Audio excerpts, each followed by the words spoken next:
The galaxy had been at war for centuries.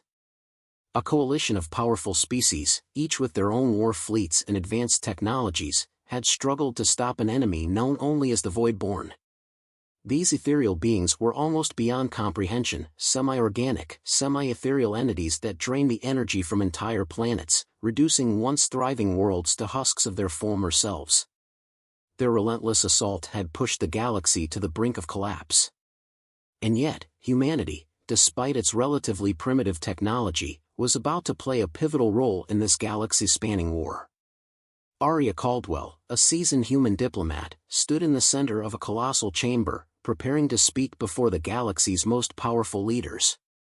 The room was filled with representatives from the most influential species, their faces unreadable, their eyes cold and calculating.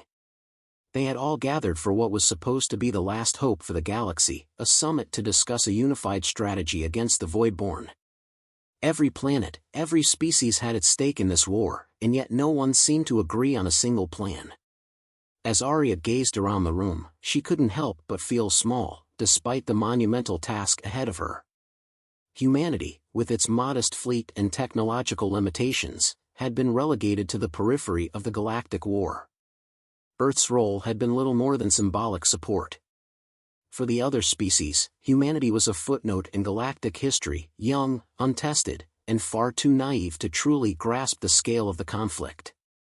Most of the leaders in the room saw humans as little more than bystanders. As the summit began, the representatives from the major species quickly descended into bitter arguments. The coalition was fractured.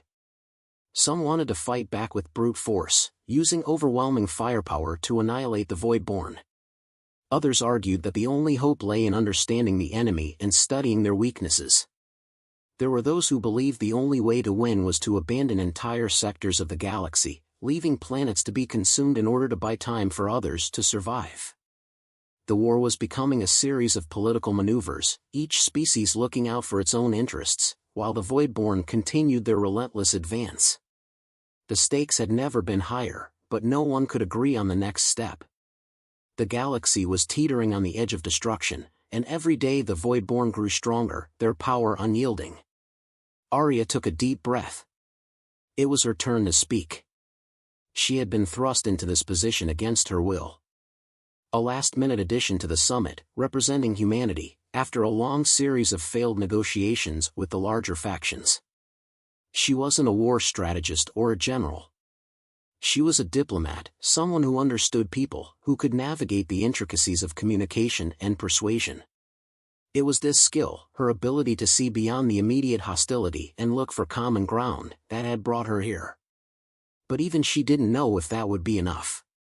She stepped forward, her voice steady but quiet, carrying just enough authority to command attention. I stand before you today as a representative of Earth, Arya began, not just to speak on behalf of my people, but to offer a new way forward. A way that none of you have considered before. The room fell silent. The various leaders shifted in their seats, watching her closely. Some had heard of humanity's resilience, of their ability to persevere in the face of seemingly insurmountable odds. But no one believed they could do anything to affect the outcome of this war. Not without the vast fleets or advanced technologies of the other species. The murmurs died down, and Arya continued, her voice gaining strength. I know that humanity's place in this war has been questioned, she said. We are a young species, with limited experience and resources. Our technology is crude compared to many of yours. But we do have something unique, a trait that none of you can claim. A strength that no weapon or fleet can replicate, our ability to adapt. She paused for a moment, letting her words sink in. While many of you have relied on brute force or technology, humanity has always thrived in adversity. It is in our nature to rise to the occasion, to find new ways to survive even in the most dire of situations. We have faced our own threats, wars, famine, pandemics, and yet, time and again, we have found ways to overcome them. We may not have the strongest armies, but we have an unparalleled ability to innovate, to improvise. Arya's words were met with silence. She could feel the skepticism in the air, but she pressed on, unyielding. We have already begun developing new strategies and technologies to fight the Voidborn. Not with overwhelming firepower or with the latest in alien weaponry, but with something far more valuable: psychological warfare. A ripple of confusion spread through the room. Some of the leaders exchanged glances, clearly puzzled. Psychological warfare? What could that possibly have to do with defeating an enemy like the Voidborn? Arya's gaze shifted to a screen at the front of the room. It flickered to life, displaying a detailed schematic of a strange-looking device. "This," she said, pointing to the image, "is the resilience device. A new weapon that uses human emotional energy, fear, hope, anger, love, to destabilize the Voidborn's ethereal form. We've discovered that the Voidborn are not just mindless invaders. They are, in many ways, a dying race. They feed off energy because they are slowly decaying. Their very existence is based on survival at any cost, and that makes them vulnerable. We can exploit that." The room was still. Arya could see the leaders grappling with the idea. Some seemed intrigued, others confused, and a few appeared skeptical. She knew that her words, no matter how compelling, weren't enough on their own. She needed more. "We have tested the resilience device on a small scale," Arya continued. "It's still in its early stages, but the results were promising. When activated, the device taps into the psychological energy of the user, creating a burst of emotional resonance that disrupts the Voidborn's energy field. It doesn't destroy them, but it weakens them, disorients them, making them vulnerable to attack." She paused, letting the implications of her words settle. "I'm not suggesting we rely solely on this device. What I'm proposing is that humanity be given the opportunity to lead in a new strategy, one that combines the psychological resilience of humans with the advanced technologies you have at your disposal. We have the potential to fight this war on a level no one has considered. We can serve as shock troops, using our unique ability to adapt and inspire, to lead the charge against the Voidborn." The silence in the room deepened. Arya's heart pounded in her chest. She knew this was a gamble. She knew the leaders might dismiss her as nothing more than an idealistic diplomat, out of her depth in a war of this scale. But she had to try. The fate of the galaxy depended on it. "We are not here to be pawns," Arya said, her voice unwavering. "We are here to lead. To fight alongside you, not as allies, but as leaders in this war." The tension in the room was palpable. Arya's words had landed, but whether they would be enough to change the course of the summit remained to be seen. And then, a voice broke the silence. "Interesting," came the voice of Kerner, the leader of the Zythar, a race known for their ruthless pragmatism and vast military fleet. "But why should we trust you? Your species has barely survived this war, and now you ask us to put our faith in your psychological tricks?" Arya's gaze locked onto Kerner, unwavering. "Because we are the only species here who has not been broken," she said simply. "And we never will be." For the first time in the summit, a murmur of agreement passed through the room. The seeds had been planted. Whether they would grow into something more was still uncertain, but Arya Caldwell had made her case. Humanity, against all odds, was about to take its place in the galactic war. And the galaxy would never be the same again. The atmosphere in the chamber had shifted. While the galaxy's leaders had not fully embraced humanity's proposal, the seed of doubt had been planted. Arya Caldwell's bold declaration had created a ripple of uncertainty among the factions. For the first time in the summit's history, the question of humanity's true potential was on the table. Whether they liked it or not, Earth's involvement in the war was no longer a mere footnote. Humanity had caught their attention, and now the real work began. In the days that followed, Arya was thrust into the whirlwind of intergalactic politics. The council reconvened, and this time, her words would be tested. But the resistance she faced was formidable. Kerner of the Zythar, leader of one of the most powerful military forces in the galaxy, remained skeptical. He saw humanity's proposal as a dangerous gamble, a distraction from the core mission, survival. His distrust was shared by many.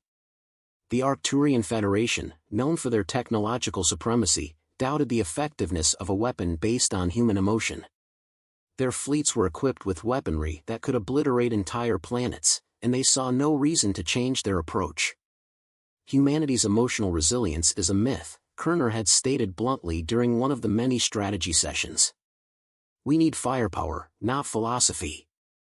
Arya stood before them, knowing full well that her argument for humanity's involvement was fragile. She had been given little more than a token seat at the table, yet she had declared that humans would lead in a new strategy. The room's skepticism was suffocating, but she had no choice but to push forward. If humanity was to take its place in this war, she had to convince them of their worth. The summit members were locked in ideological battles, each species wanting to dominate the terms of the war. The fierce resistance to her ideas wasn't just about strategy, it was about pride. The powerful species had led the fight against the Voidborn for centuries, and now a young, inexperienced race was suggesting they could lead a coalition to victory.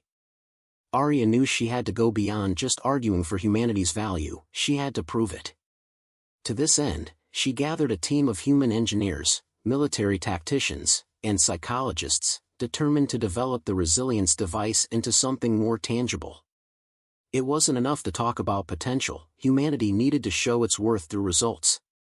She worked tirelessly with the team to refine the technology, tweaking the device to make it more powerful and versatile. But time was running out. The Voidborn were advancing relentlessly, and the galaxy's leaders were growing impatient. While Arya focused on the technical aspects of the project, tensions at the summit escalated. The Arcturians, led by Admiral Vex, a high-ranking officer with centuries of combat experience, openly questioned humanity's place in the coalition. "You ask us to risk our fleets on a human experiment?" Vex had said, his voice sharp and dismissive. "How do you know this device will even work? If it fails, it could cost us everything." It was the same argument again and again, humanity had nothing to offer but uncertainty. And that uncertainty was seen as a liability. Yet, despite the growing opposition, Arya refused to back down. She could feel the weight of history pressing on her shoulders. If she failed, the galaxy would be lost. And if humanity didn't prove its worth, Earth would remain a pawn in a war it had no control over. "We may not have the firepower you do," Arya replied during one of the council debates, "but we have something that you don't. We're not afraid to fail. We're not afraid to try new things, even if it means facing the unknown. Our survival has always depended on our ability to adapt. And that's something you can't weaponize with a fleet." Her words were met with a mix of disbelief and quiet contemplation. Arya's strategy was still in its infancy, but she had an unwavering belief in humanity's ingenuity. She had seen it time and time again throughout Earth's history, when faced with impossible odds, humans found a way. Finally, after days of heated debate, the Council agreed to allow a limited test. The small fleet of human ships, barely more than a handful of vessels, would be sent to the Outer Rim, where the Voidborn had recently launched an attack on a strategic colony. The mission would test the resilience device in a live combat scenario. If it failed, humanity's place in the war would be sealed, nothing more than a footnote in the history of the Voidborn conflict. The mission was set for a week later. Arya had little time to prepare, but she knew there was no turning back. Her team had made modifications to the resilience device, increasing its range and potency. They had discovered that the device could harness emotional energy not just from the user, but from the surrounding environment. They hoped this would amplify its effectiveness against the Voidborn's energy-draining abilities. As the day of the mission approached, Arya spent sleepless nights with her team, reviewing strategies and analyzing the data they had collected. The device was volatile. If they pushed it too far, it could overload. But she had no choice. The galaxy needed something bold, something unexpected. On the eve of the mission, Arya stood alone on the balcony of the summit's headquarters, staring out at the galaxy.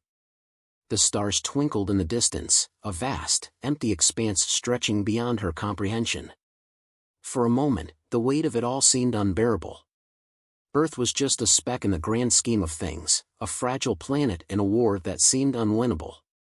Yet, despite the odds, humanity had the chance to make a difference. She had to believe that. The next day, Arya stood at the command center of the human fleet. The crews were ready. The devices were charged. The fleet was about to enter the Voidborn's territory, and there was no turning back. As she addressed the crew, her voice was calm but firm. "This mission isn't just about proving our worth," she said, her gaze sweeping across the officers. "It's about showing the galaxy what humanity is capable of. We've faced impossible odds before. We will face them again. But today, we fight not just for Earth, but for all of you. For the future of this galaxy." The crew nodded in silent agreement. They understood what was at stake. The battle began almost immediately. As the fleet entered the outer rim, the Voidborn struck. Their ships, shapeless, ghostly structures, appeared out of nowhere, unleashing a wave of energy that drained the human fleet's power reserves. The resilience device, now installed on several of the human ships, activated. The soldiers began to feel a strange, tingling sensation as the emotional energy began to course through the system. At first, nothing happened. The Voidborn continued their assault, their ethereal forms shimmering in the void.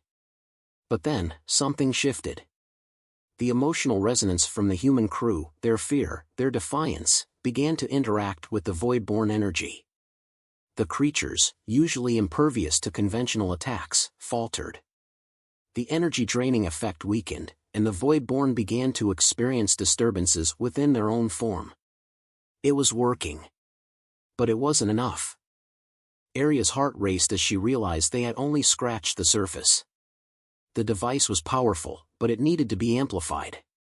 In a desperate move, she ordered the fleet to focus all their energy into a concentrated burst. The device hummed, resonating with the emotional charge of every human on board. The result was staggering.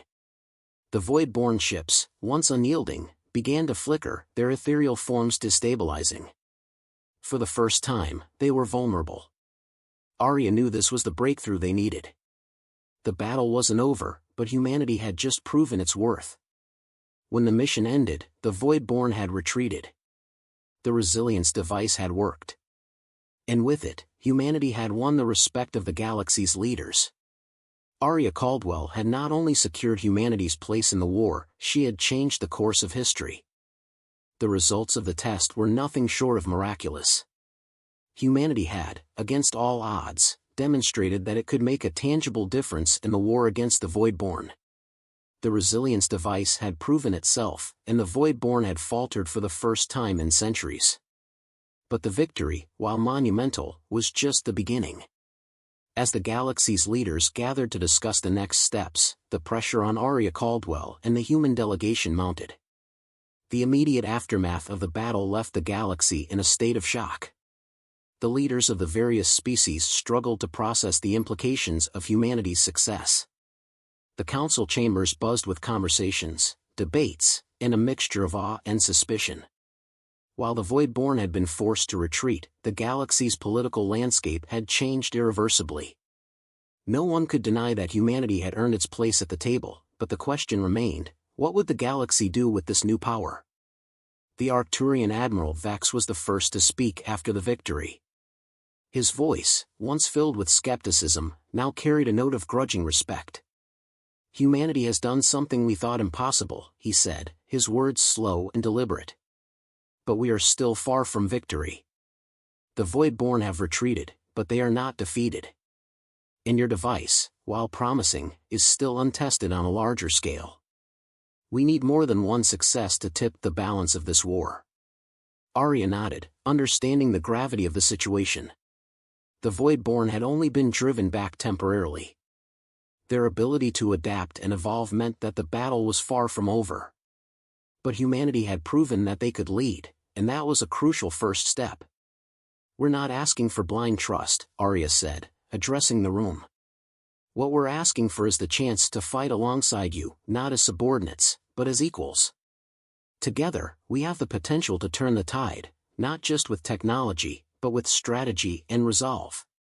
The resilience device is just one part of what humanity can bring to this war. We can adapt to any environment, any challenge.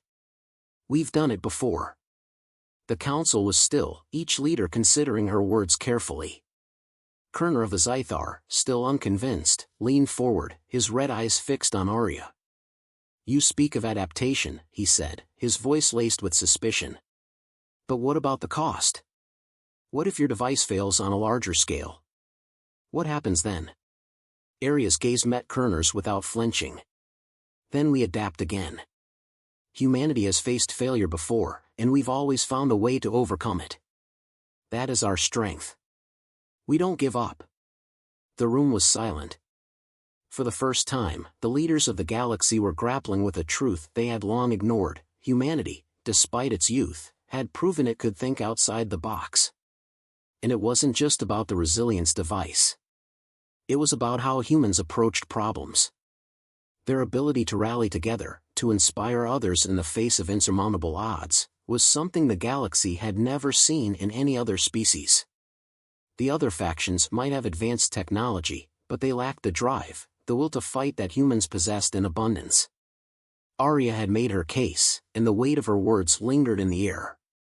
The room's atmosphere shifted once again, this time from skepticism to contemplation. After a long, tense pause, it was Admiral Vex who spoke again. "Very well. We will give you a chance, humanity. But this must be a collective effort. The galaxy will stand with you, but we will not allow you to lead us into another failure." Arya nodded. It wasn't a resounding endorsement, but it was enough. The galaxy had finally agreed to unite, with humanity at its center. But what followed was not a celebration. The true work was just beginning. Arya knew that the next phase of the war would test humanity in ways they hadn't yet imagined. In the weeks that followed, the human delegation worked tirelessly, collaborating with the other species to refine the strategy and technology. The coalition began to pool its resources, but despite the shared goal of defeating the Voidborn, deep fractures remained between the factions. The Zythar still viewed humanity's involvement with suspicion, and the Arcturians, while willing to cooperate, kept their distance. The Krenari, a race known for their biological prowess, were more open to the idea of working with humans, intrigued by the potential of the resilience device to manipulate energy at a biological level. Yet, as humanity integrated more fully into the war effort, Arya began to realize something unsettling. The Voidborn were not just invaders, they were intelligent. They were calculating. And their retreat from the battle had been far from a defeat. It had been a tactical maneuver. The human fleet had barely made it out of the conflict zone before the Voidborn launched a devastating counterattack. This time, they did not appear as they had before, ethereal and incorporeal. They had evolved. Their forms were now semi-solid, tangible in a way they had never been before. They were adapting to the resilience device, learning from humanity's actions. The galaxy's forces were taken by surprise as the Voidborn tore through defensive lines with brutal efficiency. The coalition, while powerful, was fractured and unprepared for this new threat. The Voidborn had evolved to the point where their energy-draining capabilities were now more advanced. They were no longer reliant on just consuming power from planets, they had developed a method to siphon it directly from the energy of living beings. The psychological energy that the resilience device had used as a weapon was now being countered. The Voidborn had developed a means to reverse the effect. Arya's initial optimism began to fade as the full extent of the Voidborn's adaptation became clear. The technology and strategies that had worked before no longer seemed effective. Humanity's device was not the game-changer they had hoped for. The psychological tactics that had been humanity's hallmark, hope, defiance, resilience, seemed to fall on deaf ears against the Voidborn's new, more lethal capabilities. With the balance of power tipping back toward the Voidborn, Arya found herself facing a new dilemma: humanity had no answers. The technology they had developed was being outmatched, and the morale of the coalition began to crumble. The other species, having pinned their hopes on human leadership, were beginning to question their decision. The Zythar and Arcturians, once willing to give humanity a chance, now turned their focus inward, seeking their own solutions. In the face of growing panic and disillusionment, Arya realized that she had one last card to play. It wasn't a weapon, or technology, or even strategy. It was humanity itself. The one thing the Voidborn could not understand was the human spirit, the refusal to give up, no matter the odds. And in the face of defeat, Arya knew it was time to rally the galaxy once more, to remind them of what they had learned about humanity's greatest strength, adaptability. The galaxy's leaders had underestimated humanity. But now, humanity had to prove it could adapt once again. The resilience device might not hold the answer, but Arya was convinced that humanity's unique approach to conflict, facing the unknown, embracing uncertainty, could be the key to defeating the Voidborn. As she prepared to meet with the Council again, Arya knew that humanity's true test was just beginning. The Voidborn had adapted, but so had humanity. And now, it was time to show the galaxy that even in the face of overwhelming odds, humanity would never back down. It was time to fight, not with weapons or technology, but with the strength of the human spirit. And that, she believed, would be the ultimate weapon. The galaxy was on the edge of collapse. The Voidborn had adapted to every technological and psychological advantage the Coalition had thrown at them. The once proud alliance between the great species of the galaxy now seemed fragile, broken under the strain of continuous losses and a deepening sense of hopelessness. Even the might of the Arcturian fleets and the cunning tactics of the Zythar could not stem the tide of the Voidborn's relentless assault. Humanity's participation, once hailed as the game-changer, now felt more like a fleeting hope that had failed to deliver. Arya Caldwell stood at the center of the chaos. The Council had called for an emergency meeting, but she knew this time there would be no grand speeches, no miraculous solutions. The situation had grown too dire. The Voidborn were not just a threat to the galaxy, they were a cancer, spreading through the very heart of the Alliance. The leaders of the galaxy's species, once united in purpose, were now divided, with distrust and fear simmering just below the surface. The Zythar were pulling back, unwilling to risk their fleets any longer. The Arcturians, ever the pragmatists, were focused on their own survival, unwilling to gamble with untested technology. The Chronari, once hopeful, now whispered of abandoning the fight altogether. As Arya entered the council chamber, the tension was palpable. The room fell silent as she took her place at the table. The faces before her were grim, tired, uncertain. The leaders of the coalition had lost their faith in victory. Arya could see it in their eyes. And that frightened her more than anything.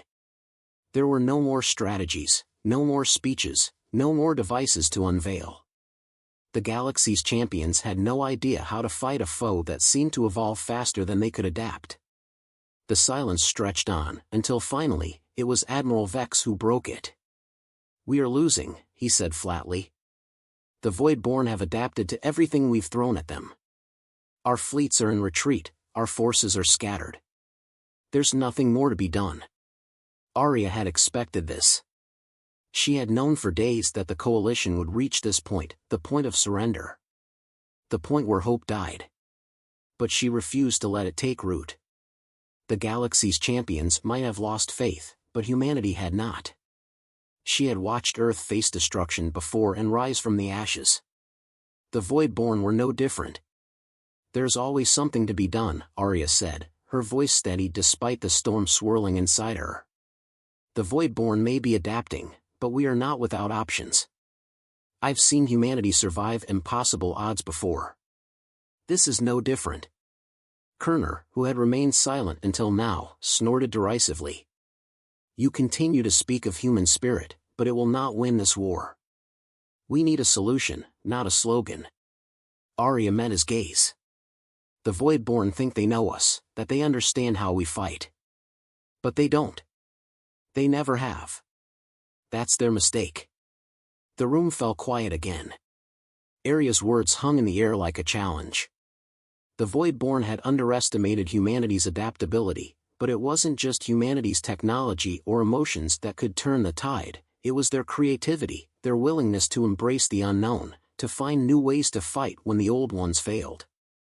They weren't just survivors, they were innovators, constantly reinventing themselves in the face of annihilation.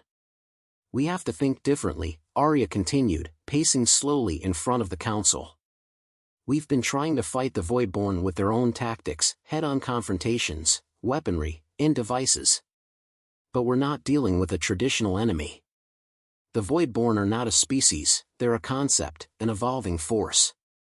So why do we keep treating them like one? The leaders looked at her, some with confusion, others with faint interest. Arya's mind raced. It was time for a bold move, one that would not just surprise the Voidborn, but take them completely off guard. We fight them the way we fight everything else, by changing the rules of the game, she said firmly. We stop fighting them on their terms, and we start using the one advantage we have that they can never replicate, our capacity for innovation. Her words struck a chord. The galaxy's leaders might have lost their faith in conventional strategies, but humanity's refusal to give up was something they had never seen before. Arya had no illusions about the magnitude of the task ahead. But she also knew that the Voidborn's greatest strength was their adaptability. And that was something humanity could learn to outpace. If they could think beyond what was known, beyond what was possible, they might find the key to defeating the Voidborn once and for all. We need to find their weakness, Arya said, her voice growing more determined. Not just a technological weakness, but a psychological one. The Voidborn are predators, they feed on fear, on the energy of the galaxy's populations. What if we gave them something they couldn't feed on? What if we stripped them of their ability to drain energy by taking away what sustains them? A murmur spread through the room. The idea was radical. No one had thought of attacking the Voidborn's source of power, because it seemed impossible. But Arya could see it now. The Voidborn fed on the energy of living beings, draining them of their vitality. What if the galaxy could strip them of that sustenance? What if the galaxy could turn their own strength against them? We could use the one thing the Voidborn can't adapt to, unity, Arya said, her words becoming sharper, more focused. We've been fighting them separately, each species struggling to protect their own. But the Voidborn are stronger than we are individually. We need to unite, not just in name, but in action. Every species, every fighter, every ship, working together as one. There was a long pause. The leaders exchanged glances. It was a bold plan, but it was the only one that made sense. The Voidborn thrived on isolation and fear. If the galaxy could unite in defiance, if they could fight together as one force, one mind, they might just be able to turn the tables. We can't waste time, Arya continued. We need to create a unified front, a coordinated strike force that works in harmony. We'll use every tactic, every technology, every advantage we have, together. And we'll take the fight directly to the Voidborn. But more than that, we'll strip them of their ability to drain us. We'll show them that fear has no place here. The room remained silent for a moment, the weight of her words sinking in. Finally, it was Vex who spoke. It's insane, he said, his voice tight with the strain of the decision. But, it might just work. Arya nodded. She knew the risks. A united front could be their only hope, but it would require the galaxy's species to do something they had never done before, work together, without the old divisions and distrust. It was a dangerous gamble. But humanity had gambled before, and they had won. The Council made its decision. They would unify their forces, set aside their differences, and launch a coordinated strike against the Voidborn. But the true test lay ahead. The Voidborn were not just an enemy, they were a mirror to the galaxy's own divisions. To defeat them, the galaxy had to confront its own fractured nature. Only by embracing unity, by fighting together as one, could they hope to stand a chance. And so, the coalition began its final preparation. The galaxy's forces assembled, and for the first time in the war, every fleet, every species, every soldier, stood together as one. The Voidborn had underestimated humanity, and now the galaxy would show them the full extent of that mistake. The fight was far from over. But humanity had learned the most important lesson of all: victory didn't lie in technology or tactics alone. It lay in unity, in the strength to face the unknown, no matter the odds. And as the coalition prepared to make their final stand, Arya knew one thing for certain: together, they would either fall or they would win. The galaxy's fate hung in the balance, but now, for the first time, there was hope.